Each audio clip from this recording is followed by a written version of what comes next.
Today we're giving a little bit of love to Swampert as we're gonna cover 4 teams around it for the Great League, so that you're gonna have a little bit of a strong start towards the early season of Hidden Gems. So we're having for the first team showcase out of the total 4 the Nidoqueen up on the lead, while at the back Swampert and Medicham will form a strong backline. So able to cover pretty much anything, but it's kinda unsafe with the matchups, but this team is pretty strong, I can guarantee that. So the only core breaker that I found out is gonna be Drifblim, the only notable one, especially now with Mystical Fire. It might be kinda popular on the Great League format, and of course it can wall down Nidoqueen, while at the back can kinda lose to Swampert, but still has a pretty even matchup with a potential Shadow Ball, and of course against Medicham it can go pretty rough with those Shadow Balls dealing super effective damage and big damage on our fighter. But despite that Drifblim into play, just let it go, you're gonna have no other weakness at all. This team is very strong, relies a lot on those charge attacks. Earth Power can hurt a lot, or back-to-back poison jabs, poison fangs from your Nidoqueen, while your Swampert can definitely take over the closing part. Also, I like Medicham on this team, able to come in pretty clutch to draw out something like a Trevenant that your Swampert is afraid of, so that you can have a clearer understanding of how you can sweep the entire team. Also though, Trevenant has recently had a nerf on the Seed Bomb, on its energy requirements, I believe. So yeah, it is not gonna be that popular like it used to be, especially with some flyers being around as well. But still, Medicham can definitely provide a safer environment so that your Swampert can sweep for sure. I like Shadow Swampert, but still you can use all those teams that I'm gonna showcase today with a regular one, and of course sometimes the regular one will perform much better. And speaking of regular Swampert, I believe that on this team it's gonna perform a lot better than its shadow form, because you need that extra bulk since you have another glassy Pokemon, something like an Alola Sandslash, and you need to take care of Medicham as soon as possible. Trust me, the regular Swampert will definitely take care of Medicham, so that's why you're gonna need it for this team composition. So ignore my shadow here, so let's go now into the backline, because we're having Umbreon and Alola Sandslash.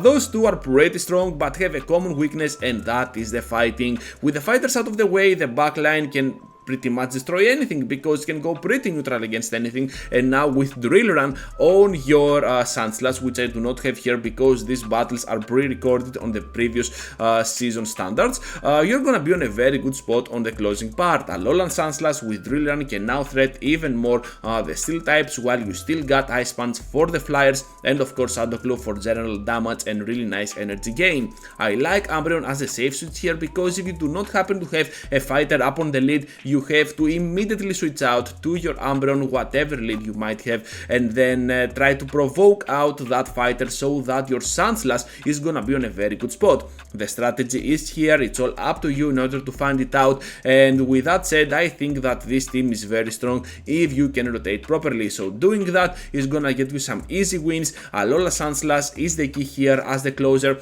while the leader on the face of Swampert can always be replaced by another Mad Boy, but I like Swampert because of its ability to nuke down unsuspected opponents with either the Sludge Wave or the Earthquake. For this team, Earthquake is a must-have, not Sludge Wave, I believe, since Hydro Cannon is gonna be your main way to go against most neutral threats. Now we're gonna have an ABA team style, with a ground up on the lead being the Stunfisk and the second ground Swampert at the back, while the safe switch of this team is gonna be Sableye. And with Sableye, I think we're gonna have much more play in this season than we had the previous two, because Sableye now is gonna be able to pressure even more certain opponents. As a core breaker here, Tapu Fini is definitely gonna be one, because of its fairy typing, able to go pretty rough up against our Sableye, and the potential Moonblast to obliterate us down, while it has a positive matchup both against Swampert and the Stunfisk. But besides that, and I don't think that Tapu Fini is a Pokemon that everybody's having, you're gonna be just fine. Even against Azumarill, which shares the same typing like the Tapu Fini, you're gonna be just fine. Azumarill is gonna be kinda of a core breaker as well, but still it is pretty slow to get there to its charge attacks, and you can definitely take advantage of that with this pretty energy based team. You can get there to your moves much faster. To to the Earthquakes, to the Rock Slides, the Return, the Earthquake of the second time that you're gonna use it with your Swampert. So yeah, definitely gonna get some shields with both the Sableye and the Stunfisk, so that your third Pokemon, being the Swampert, is gonna have the ultimate catch at the end in order to close any battle that you're gonna throw it up against. Also, what I like more about this team is that even against a Trevenant upon the lead, Stunfisk is gonna have a positive battle, not the end of the world or anything. Then finish off with your Sableye, even if you cannot pressure that much, and still keep your 2 shields for the end game and your Swampert. Obviously, I'm saying that a lot, but Swampert is the ultimate closer, especially on its shadow form, so that's why I recommend to you, and I made this entire video around Swampert. Into the final one now, and we're having a team with Swampert once again, but this time up on the lead. This is a pretty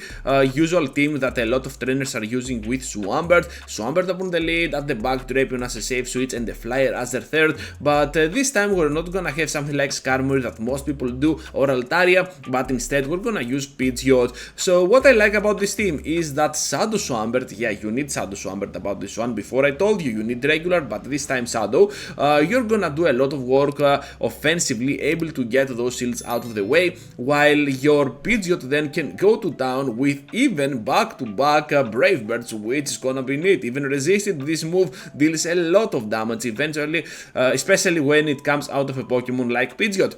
At the back we also have Drapion, and I like it a lot as a Shadow. I say that on every single video that I make with Shadow Drapion. This Pokemon gets the possibility to shut down a lot of meta threats, something like a Skarmory, something like a Lantern, something like a Medicham. You can definitely bring them to no HP with 2 of those crunches, while the regular Drapion cannot do that. However, regular Drapion is obviously gonna survive a little bit longer, so this is gonna be a trade-off, but I like the Shadow even more. Core breaker of this team, none other than the Dugong, especially now that it has a completely new moveset. Liquidation, something like this, and Drill Run are gonna be its main ways to go, but of course it might also carry Icy Wind over Liquidation, because it's gonna be, I believe, the same move, but with the same debuff as well. Not sure about it, I have to check it out, but still it has a debuff on its move. But yeah, Icy Wind can also hurt you a lot. So as you can see, Dugong is still gonna be kind of a core breaker for this team, able to go pretty rough against your Swampert, has a positive matchup against Pidgeot,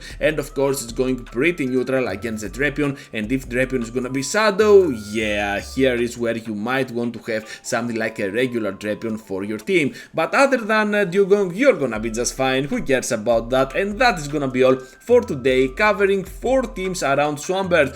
Thank you for watching, trainers, and for staying till the end. Just be sure to leave a huge like before you go, and obviously subscribe to the channel if you are new around here. With that said, I hope to see you all into the next one, and that next one might be just one of these 2 videos, so feel free to check them out.